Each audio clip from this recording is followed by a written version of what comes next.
Buen día, bienvenidos de nuevo a este video. Hoy hablaremos sobre la migración, dispersión poblacional, intercambio cultural y manifestaciones sociales y culturales de los grupos étnicos. Primeramente vamos viendo qué es la migración. Dice, un factor más en la expresión de la diversidad social es la migración, entendida como el movimiento de la población que cambia su vivienda de localidad.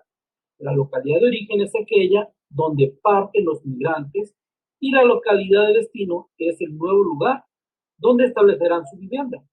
Entonces, se designa como migrantes a las personas que decidieron cambiar su lugar de residencia para vivir en una tierra que no sea la suya.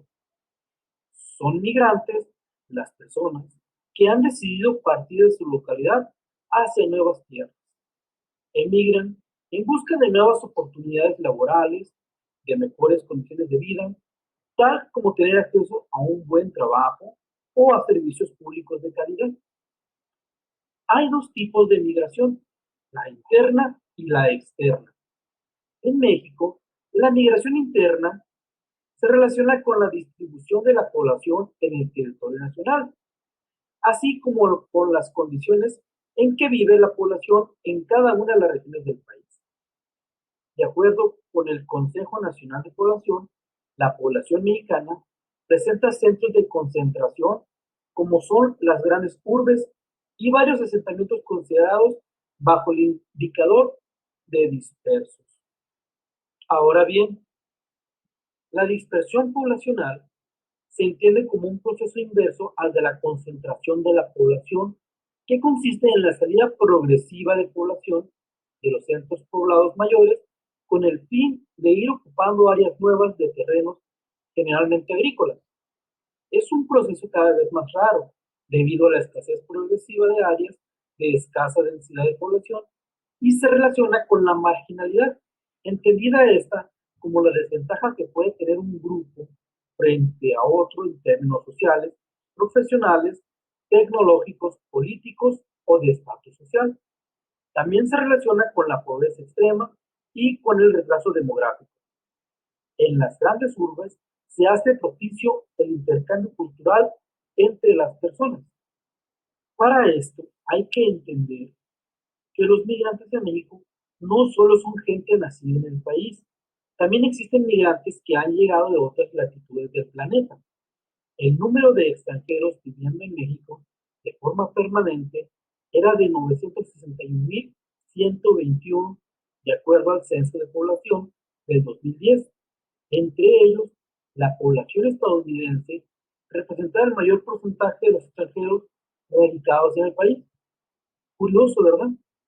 Sin embargo, también existen grupos de extranjeros provenientes de países de América Latina. Son migrantes cuyo número ha aumentado por diversas razones.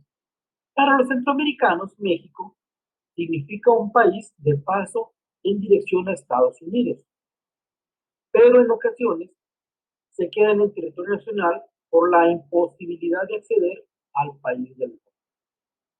Entre los migrantes centroamericanos destaca la presencia de los guatemaltecos.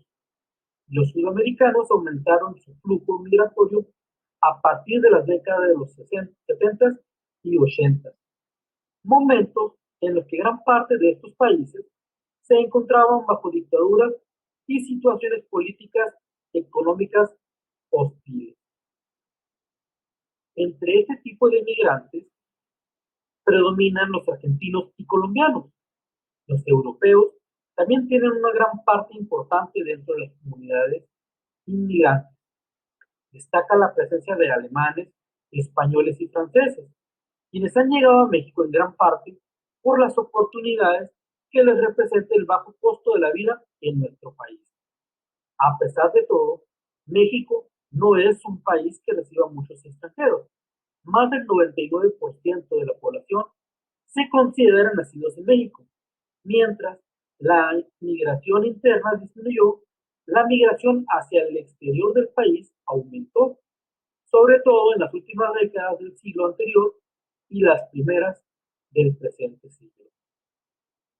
La diversidad de la sociedad mexicana contemporánea No solo se manifiestan los cambios de la estructura familiar y en los valores que guían su comportamiento, o en la migración, también lo hace en las formas de convivencia entre grupos con diferentes maneras de ver y entender el mundo, como la de los grupos culturales y étnicos.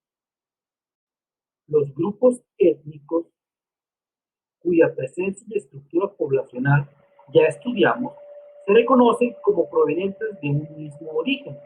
La presencia de los diferentes grupos étnicos denota el carácter pluriétnico de la sociedad mexicana contemporánea y representa una gran parte de la multiculturalidad propia de México. La plurietnicidad no se refiere a que los rasgos culturales de estos grupos sean los de la cultura predominante en el país, sino que se reconozca que tienen un origen distinto dentro de la multiculturalidad. También se puede aglutinar a las comunidades de extranjeros que se han establecido en el país, pero que no constituyen una etnia. Las expresiones culturales de los grupos étnicos no se restringen al uso de la lengua indígena. Estas culturas también tienen referentes de identidad en la memoria colectiva, donde dan cuenta de sí mismos como producto del devenir histórico y son referentes que se expresan y refuerzan en las relaciones sociales, referentes de identidad que pueden ser rituales, creencias, normas reguladoras, tradiciones y manifestaciones artísticas. El arte mexicano del siglo XX tiene como pilar fundamental al muralismo, una de cuyas intenciones era fortalecer la identidad nacional del mexicano como integrante de un mismo pueblo y en torno al Estado que recientemente se constituía, pero también se requería legitimar el sistema político que regularía la vida nacional. Entre los muralistas más conocidos se reconoce a Diego Rivera, el que se casó con Frida Kahlo, quien pintó el paisaje zapatista, La Molendera, Sueños de una tarde dominical en la Alameda Central de la Ciudad de México.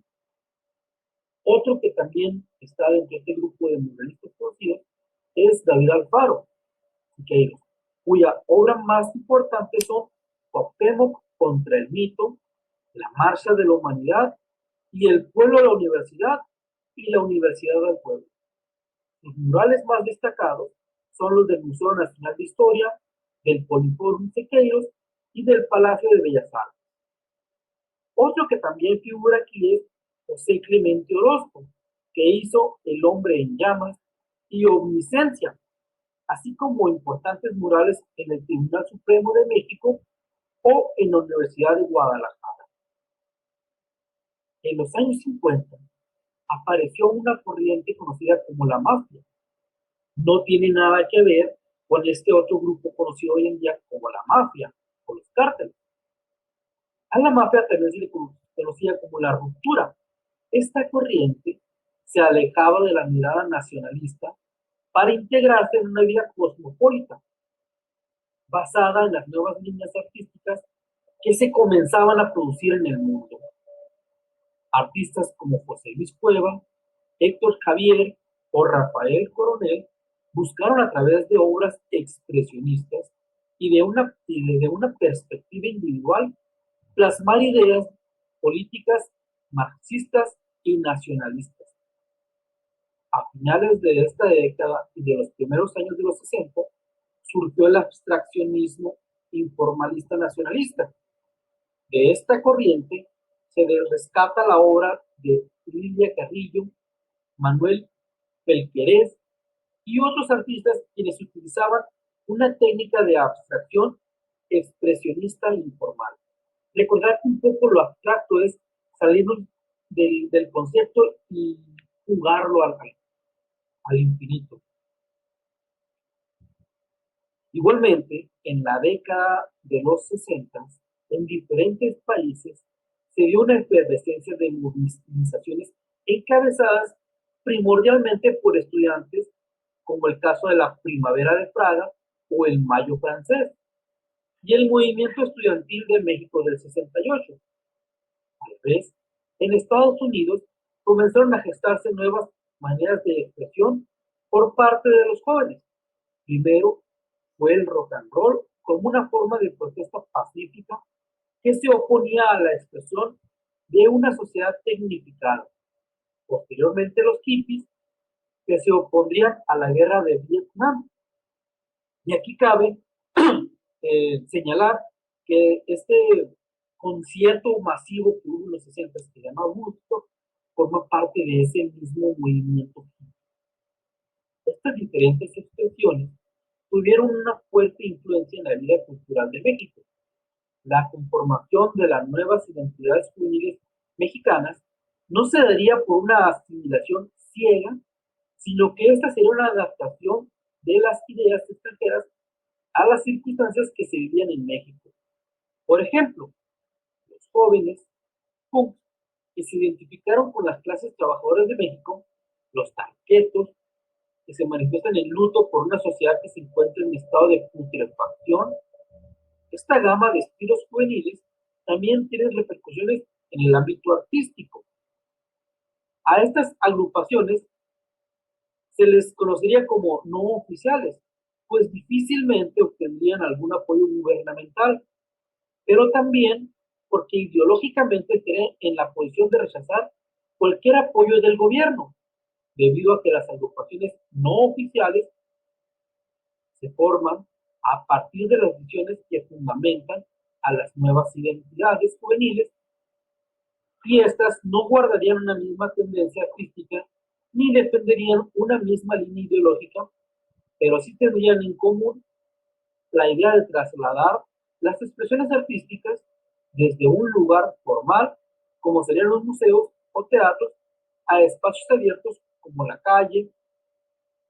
El arte oficial durante la última parte del siglo estaría representada por artistas como Sebastián, que dan continuidad a la línea establecidas por la ruptura, pero ahora lo harían a través de la cultura con trazos guiados por la abstracción geométrica. Actualmente la, la corriente que predomina es la llamada de la hipermodernidad, que tiene como base filosófica la idea de que el posmodernismo será la tercera etapa de la modernidad y cuya función es describir la globalización que caracteriza a la realidad mundial. En el hipermodernismo se recobra la ética y el sentido de la visión a futuro. Dentro de esta corriente se contempla la generación de redes de información. Y vemos como hoy en día lo que pulula más es ya no tanto los medios escritos como periódicos, ni siquiera en la televisión, sino las redes sociales son las que están cumpliendo la función de informarnos hoy en día. Es parte del hipermodernismo. La expresión artística muestra cómo ha cambiado la sociedad mexicana en la manera de concebirse a sí misma y de proyectarse hacia el mundo. Se expresa como si fuese el pensamiento de la sociedad mexicana en donde se plasma aquel llamado arte urbano o grafiti. Si bien el grafiti ha existido siempre en las comunidades humanas, recordemos un poco lo que eran las pinturas rupestres, que es un tipo de grafiti. Bueno, hasta el mural se podría considerar grafiti porque se está pintando en espacios públicos. Si bien el grafiti ha existido siempre en las comunidades humanas de todo el mundo, el arte urbano en su forma actual se originó en Estados Unidos. Esta forma de arte llegó a nuestro país gracias a las muchas formas de intercambio cultural que existen en México y Estados Unidos. Además del acceso que tenemos a la cultura popular estadounidense por medio de la televisión y la música, un factor importante en el intercambio cultural entre estos dos países es el de la migración de ciudadanos mexicanos que van a Estados Unidos en busca de trabajo. La identidad mexicana es una mezcla heterogénea entre estas dos razas, los pueblos prehispánicos y los pueblos españoles, pero también entre visiones de mundo, entre las realidades sociales, entre visiones políticas nacionales e internacionales, y también entre versiones de la historia e incluso climas, tradiciones, géneros y edades. Vemos pues cómo la identidad mexicana, bueno, la identidad de todos los países, pero en este caso la mexicana porque es la que atañe al tema, es una mezcla de varias otras razas. De hecho, nosotros mismos, si vemos un poco a la historia de México, somos una mezcla de muchas sangres. No somos tan homogéneos como son los gringos que tuvieron, pues no sé si la maldición o el descaro de erradicar a casi todos los indios. Por eso todos son así que de tez muy clara y ojos claros. Nosotros no, nosotros somos una multidiversidad. Entonces, vemos cómo eso constituye realmente lo que es la cultura mexicana. Somos un conjunto de muchas cosas. Bien, pasemos a la acción.